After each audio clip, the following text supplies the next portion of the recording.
Se você não paga pelo serviço, então você é o produto. Essa é uma máxima, uma lei que vale para todo e qualquer produto e aplicativo online. Vai dizer que você achava que Instagram, Google e WhatsApp deixavam você usar seus produtos bem feitos e rápidos por generosidade, porque eram bonzinhos? Durante todo esse tempo, sem que você percebesse, eles estiveram lucrando horrores com você. E mais do que isso, eles estiveram violando a sua privacidade e influenciando o seu comportamento. Como isso é possível? Você me pergunta. Continue ligado no vídeo porque hoje nós vamos desvendar todo o modelo de negócios por trás do WhatsApp. Você finalmente vai entender como ele opera, como ele te manipula e como ele lucra bilhões de dólares todos os anos sem te cobrar R$1 por isso. Ficou curioso? Então bora pro vídeo. Para entender como o WhatsApp chegou a esse ponto, é necessário voltar alguns anos atrás, mais especificamente para 2019. Nem sempre ele teve esse design minimalista, agradável e intuitivo, feito para qualquer um usar. No começo ele era muito diferente e por anos não rendeu R$0,01 sequer. Tudo começou com Brian Acton e John Kuhn, dois empreendedores do Vale do Silício que, ao contrário de muitos aventureiros de lá, não estavam interessados em expandir sua startup o mais rápido possível, mas sim em construir um produto coeso e que respeitasse os interesses de seus usuários. Eles apresentaram a ideia do WhatsApp para várias empresas, incluindo o Facebook, mas foram rejeitados em todas elas. Com isso, aproveitando o lançamento da Apple Store nos iPhones, eles perceberam que havia chegado o momento deles mesmos investirem na ideia, e assim nasceu o WhatsApp. No início, o aplicativo drenava a bateria, fechava sozinho e vivia travando. Entretanto, Brian e Jen não desistiram e aos poucos o WhatsApp começou a tomar a forma pela qual conhecemos hoje, se popularizando principalmente no próprio Vale do Silício. Nessa época, ele nada mais era do que um aplicativo que permitia que você compartilhasse seus status com seus contatos, mas como essa ferramenta estava sendo utilizada para trocar mensagens, eles acabaram convertendo em um mensageiro completo. Mas o que realmente fez com que o WhatsApp se destacasse era sua filosofia singular, a de que o aplicativo não podia lucrar de forma imoral, fosse exibindo anúncios, vendendo os dados de seus usuários ou cobrando pelo uso. Fique aqui comigo que você vai entender como cada uma dessas diretrizes foram sendo violadas com o tempo. Só que mesmo naquela época, isso era um grande desafio. Afinal, essas eram as três principais formas de se angariar recursos para um aplicativo. Por isso, os desenvolvedores apostaram na popularidade crescente e fizeram sucessivas rodadas de capitalização de investimentos. E a tática foi tão bem sucedida que até mesmo o Yahoo, empresa da qual haviam saído para fundar o WhatsApp, concordou em aportar $250 milhões no aplicativo, permitindo que ele continuasse a operar sem cobrar nada de seus usuários. E mais do que isso, eles eram rígidos com o capital que entrava, enxugando todas as contas e nunca investindo de forma agressiva, mantendo uma equipe de programadores pequena e cortando custos, pensando sempre em manter o aplicativo gratuito, já que eles sabiam que essa estratégia de investimentos não duraria para sempre. E apesar de arriscada, essa estratégia funcionou e foi uma das razões pelas quais o WhatsApp cresceu tanto em seus primeiros anos. Ele era mais agradável do que seus concorrentes por não ter anúncios, não compartilhava seus dados como o Messenger do Facebook e nem cobrava como os tradicionais SMS, que eram amplamente utilizados não só nos Estados Unidos, mas como em todo o mundo. Em 2010, uma taxa voluntária de $1 anual até foi introduzida e muitas pessoas não só pagavam, como se orgulhavam de fazê-lo, apoiando assim a iniciativa que chamava cada vez mais atenção. Foi mais ou menos nessa época que as primeiras propostas de compras começaram a chegar. A primeira delas foi a do Google e, embora sedutora, tanto Brian quanto Jen entendiam que o WhatsApp tinha potencial para crescer ainda mais, então ela foi recusada, e o mesmo ocorreu com muitas outras que viriam em seguida. Em 2012, o WhatsApp já havia somado mais de $50 milhões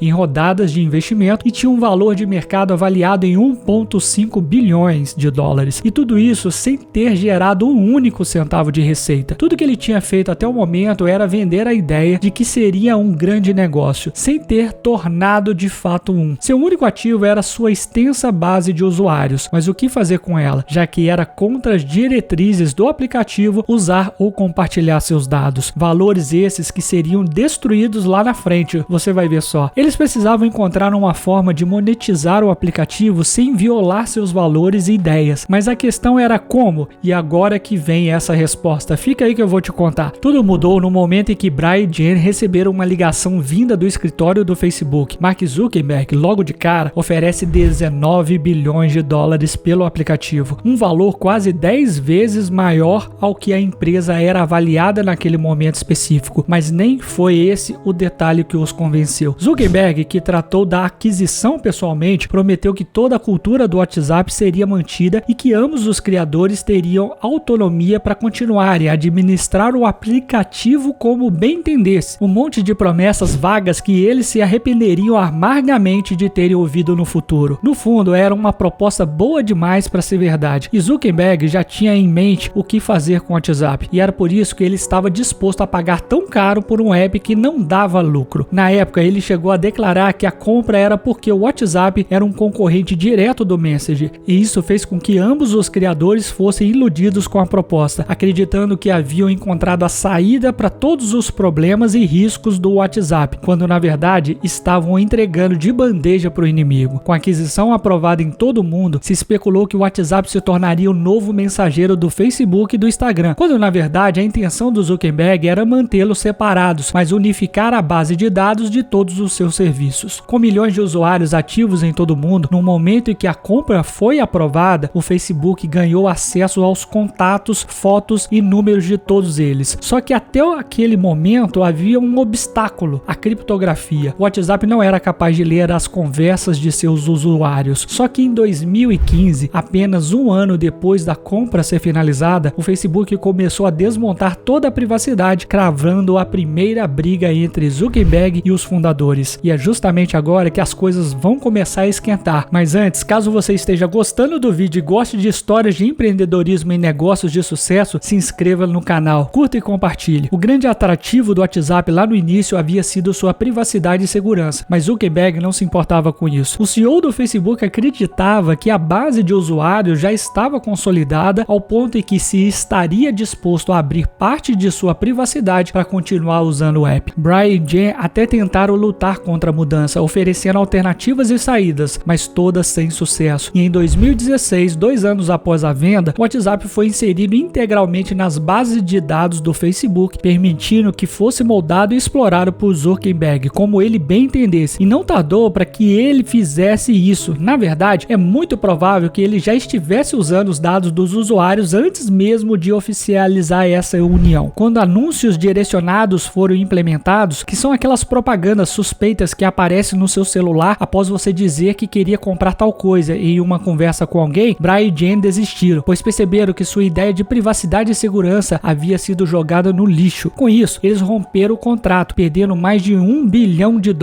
no processo, e foram fundar o Signal, um dos maiores concorrentes do WhatsApp. Contudo, a saída dos fundadores era o menor dos problemas de Zuckerberg, que ao mesmo tempo começava a enfrentar uma extensa e exaustiva batalha judicial devido à quebra da privacidade em seu ecossistema. No início de 2018, os segredos da coleta de dados da empresa foram expostos ao mundo após o escândalo da Cambridge Analytica. Resumindo a ópera, dados de 87 milhões de pessoas haviam sido usados para montar perfis psicológicos e entender as fraquezas dessas pessoas em campanhas publicitárias e políticas, e então vender esses dados para empresas de marketing e anunciantes, que poderiam se aproveitar disso para obter mais sucesso em suas campanhas. E bingo, a coleta de dados do WhatsApp havia sido crucial para isso. Quando questionado, Zuckerberg admitiu e ainda afirmou que as pessoas, uma vez que baixavam o WhatsApp, concordavam em fornecer esses dados e que eles fossem utilizados pela empresa. Ou seja, ele estava certo em apostar que as pessoas abririam mão de sua privacidade para continuarem usando o app. E esse era apenas o primeiro passo de uma série de mudanças que ele colocaria em prática logo em seguida. Quando as contas business foram introduzidas, definidas como uma forma de conectar pessoas a empresas, e novas diretrizes escondiam muitos segredos em suas letrinhas. Superficialmente, até parecia uma fórmula legítima do Facebook monetizar o WhatsApp. WhatsApp, cobrando taxas em vendas ou até mesmo uma assinatura dos comércios que abrissem conta no aplicativo. No entanto, o detalhe era que, para comprar, vender e enviar dinheiro, os usuários tinham que concordar e fornecer ainda mais dados, como acesso a transações, cookies e até mesmo a localização em tempo real. Não havia como recusar as mudanças, apenas adiar o sim. Só que aí, em 2021, a Meta, o antigo Facebook, deu ultimato em seus usuários, afirmando que quem não aceitasse teria que deixar o WhatsApp. Com mais de 1 bilhão de usuários ativos no mundo, sair não era mais uma opção. E assim, praticamente todos os usuários foram forçados a fornecer esses dados para a empresa. E agora você vai entender como a Meta ganha dinheiro. O Bing, serviço de busca da Microsoft, compra os dados fornecidos pela Meta para personalizar os resultados de pesquisa com base nas informações do ecossistema da empresa. Acordos com a Netflix e a Spotify foram feitos para permitir que os algoritmos desses aplicativos leiam as mensagens privadas dos usuários e recomendem novos conteúdos com base no que foi extraído. E até mesmo o mecanismo de busca russo Yandex e a chinesa Huawei firmaram um acordo com a Meta para se aproveitar e coletar dados fornecidos pelo ecossistema da Meta, mesmo quando acusações de espionagem entre países vivem sendo trocadas por aí. Atualmente, a maior fatia de faturamento da Meta vem desse nicho, a administração e venda dos dados de seus usuários. Qualquer pessoa inserida nos aplicativos da empresa, Facebook, Instagram e WhatsApp, tem seus dados coletados e interpretados por algoritmos tão avançados que nem mesmo os engenheiros que trabalham neles são completamente capazes de compreendê-los. Além da venda de dados de usuários para empresas terceiras, o WhatsApp também gera receitas através de cobrança de taxas de empresas que usam sua API Business. Essa ferramenta permite que empresas se comuniquem com seus clientes de forma eficiente e automatizada, enviando mensagens, notificações e ofertas promocionais. Com apenas alguns dias, eles são capazes de montar um perfil psicológico de cada usuário e assim recomendar anúncios e conteúdos. E é por isso que aplicativos como o Instagram podem passar horas te enviando reels quase impossíveis de se ignorar. Eles te conhecem melhor do que você mesmo. Tendo atingido a marca de mais de 3 bilhões de usuários em todo o mundo, a Meta tem acesso à privacidade, às conversas e à vida de mais de 40% da população mundial, e não há nada que algum governo ou as pessoas possam fazer para pará-las. Se eles quisessem lançar uma campanha em prol de alguma figura pública ou causa social amanhã, ela chegaria para bilhões de pessoas e provavelmente conseguiriam influenciar muitas delas. Mas o negócio deles não é político e sim o lucro. Em 2021, o faturamento da Meta foi de 115 bilhões de dólares, com a maior parte sendo da venda de dados para terceiros. E onde esses dados são coletados? Isso mesmo, no ecossistema da empresa, mas principalmente no WhatsApp. Isso explica o porquê de Zuckerberg ter pago tão caro pelo aplicativo lá em 2014. Ele entendeu muito antes que seus concorrentes o potencial disruptivo do WhatsApp e os benefícios que poderia trazer para o seu negócio. Ao controlar esse aplicativo, ele controla os anúncios, os conteúdos e o que 40% da população mundial vê, como forma suas opiniões e no que acredita. Isso apenas reafirma a máxima lá do início, de que quando o serviço é gratuito, então o usuário é o produto. Mark Zuckerberg e muitas outras Big Techs entenderam muito bem isso, pregando a maior peça de todos os tempos, a de que são empresas boas e benevolentes, quando na verdade estão lucrando com o que somos e queremos. E tudo isso enquanto sequer percebemos. Se você gostou do conteúdo, se inscreva em nosso canal e ative o sininho para receber nossas atualizações. Clique no vídeo recomendado que está aparecendo na tela e continue explorando nossos conteúdos. Até a próxima!